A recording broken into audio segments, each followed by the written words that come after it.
telespectadores do Canal Cultura, tudo bem? Hoje, no Arte Através do Tempo, entrevistaremos Penélope Mota, bacharelada em turismo pela UFMG e formada em História pela USP. Ela é guia turística na Itália há 10 anos. Hoje vamos entrevistá-la sobre os principais pontos turísticos italianos, explorando com maior foco a obra e vida de Michelangelo, importante artista renascentista e autor de grandiosas obras que atravessaram os séculos e atraem milhares de turistas para a Itália até os dias de hoje. Agora vamos iniciar a entrevista exclusivamente no canal Cultura. Para introduzir a entrevista, eu gostaria de perguntar à senhora: quais são os pontos turísticos mais procurados normalmente? Primeiramente, gostaria de agradecer aos senhores pelo convite ao programa. Estou muito feliz de poder compartilhar meu conhecimento com seus telespectadores através dessa entrevista. Pelas experiências que tive na área, creio que os principais pontos turísticos são o Coliseu e a Torre de Pisa, por conta de suas arquiteturas características e dos períodos históricos que elas representam. O Coliseu é uma obra característica do Império Romano, que representa um período histórico muito importante para a construção de conceitos que permeiam nossa sociedade até os dias atuais. Além disso, é considerado uma das 7 maravilhas do mundo segundo a New Open World Corporation, uma importante organização suíça. Já a Torre de Pisa possui um estilo romântico durante a Idade Média, sendo uma obra arquitetônica única considerada patrimônio mundial pela Unesco. A Capela Sistina é muito procurada pela sua arquitetura e obras de Michelangelo e outros artistas da época.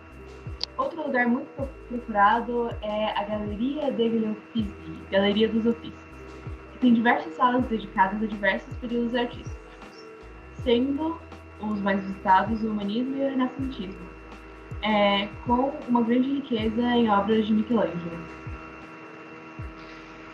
Então você falou de arquiteturas assim clássicas, assim, tipo no inconsciente coletivo, como o Coliseu, ou a Capela Sistina, ou a Torre de Pisa. Eu gostaria de saber quais são algumas características da arquitetura italiana e como o período renascentista e o pensamento renascentista e o renascentismo influenciaram nessa arquitetura. A arquitetura italiana é muito eclética, com influências desde as casas rústicas e aconchegantes de Toscana até o estilo neoclássico das catedrais. Mas nas construções mais recentes tem-se usado a arquitetura moderna com formas geométricas e sem muitos ornamentos. Eu acredito que o renascentismo não influenciou muito a arquitetura moderna, pois as construções têm um estilo mais simples ligado a movimentos artísticos que se originaram a partir do século XX.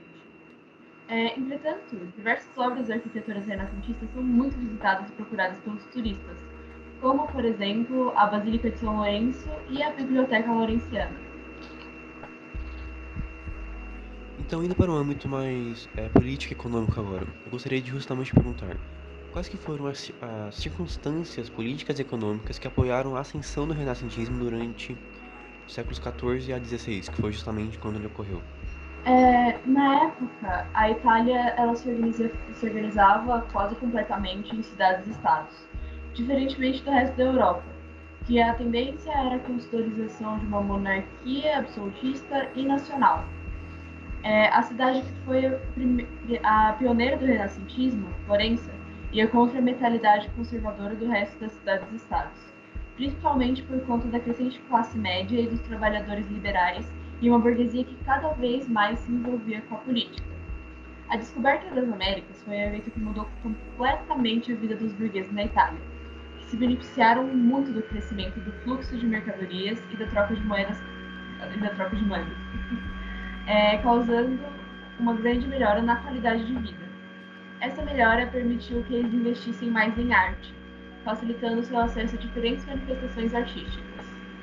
O Renascimento foi um movimento ascendente na época, pois seguiam preceitos muito parecidos com as filosofias e valores daquele período, como, por exemplo, o humanismo, que exaltava a figura humana como a criação suprema de Deus. Os renascentistas exaltavam valores muito presentes na burguesia italiana da época, e o maior acesso dessas elites às artes fez com que o movimento ascendesse. Então, como você disse, a arte tem muita influência nesse período. Então, sendo mais específico, qual foi a importância de Michelangelo para o movimento renascentista? O Michelangelo ele foi um artista de exímia importância para o movimento. explorando diversas formas de expressão artística ao decorrer da sua vida. Foi um dos precursores em questionar o retrato e a importância do homem segundo a Bíblia, sendo um desses questionamentos visível em uma das suas clássicas esculturas, Pietà, onde, ao invés de representar Maria chorando pela morte de seu filho, ele retrata a Virgem como uma jovem serena, porque a mãe de Deus não choraria pela morte do filho como uma mãe terrena. Outro questionamento, nesse caso sendo mais desafio, é a reintrodução da nudez, que fica muito clara nas obras da Capela Sistina ou em Davi. Essa reintrodução trouxe de volta o conceito de nudez como algo natural, e bem como eu já disse, do humanismo, que diz que o humano é a obra perfeita de Deus. Então não há vergonha que essa obra seja exibida e mostrada como foi criada. Em suma, o Michelangelo, ao lado dos seus contemporâneos, ajudaram a visão humanista a se tornar uma das características principais do renascimento cultural, por meio dos desafios às normas estabelecidas pela Igreja da época. Então você falou sobre como o renascentismo e, no caso aí, os seus desafios à Igreja, como na última pergunta, foram importantes para a Itália e para o desenvolvimento da Itália como sociedade, política e tudo mais. Eu gostaria de saber como os princípios renascentistas influenciam a nossa sociedade até hoje. Bem, primeiramente é importante entendermos o que é Renascimento. Ele foi um movimento artístico, científico, literário e filosófico, que ocorreu entre o século XIV e o fim do século XVI, na passagem da Idade Média para a Idade Moderna. Dentro desse movimento, notam-se diversas mudanças em relação à forma medieval de ver o mundo, com a predominância, dessa vez, de uma visão antropocêntrica, que vê o homem como centro de tudo, valorização do racionalismo, individualismo e cientificismo.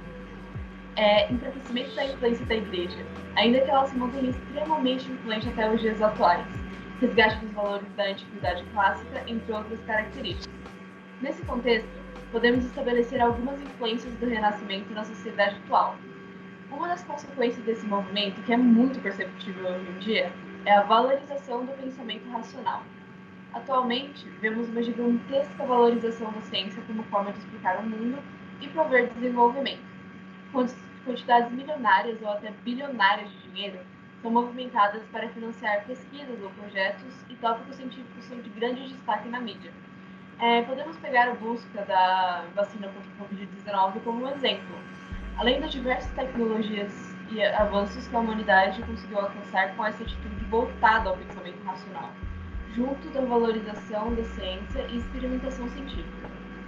Ainda pensando na influência desse movimento nos dias atuais, não podemos esquecer as grandes personalidades que são fontes de estudos e movimentam debates até os dias atuais, como o já citado Michelangelo e Leonardo da Vinci, polímata de origem italiana que foi responsável por diversas contribuições em diversas áreas, como física, medicina e artes.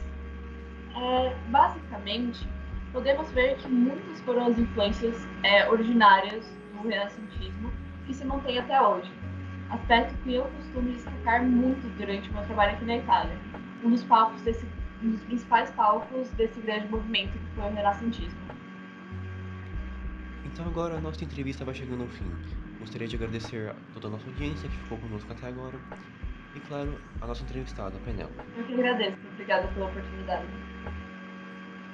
Bom, foi realmente uma ótima oportunidade para ampliar nossos conhecimentos sobre todo esse mundo renascentista e sobre alguns aspectos do trabalho da Penélope, que justamente é o guia turístico. Bom, foi realmente uma entrevista muito proveitosa, mas vamos ficando por aqui. E nós esperamos vocês no próximo programa A Arte Através do Tempo, no canal Cultura. Tchau!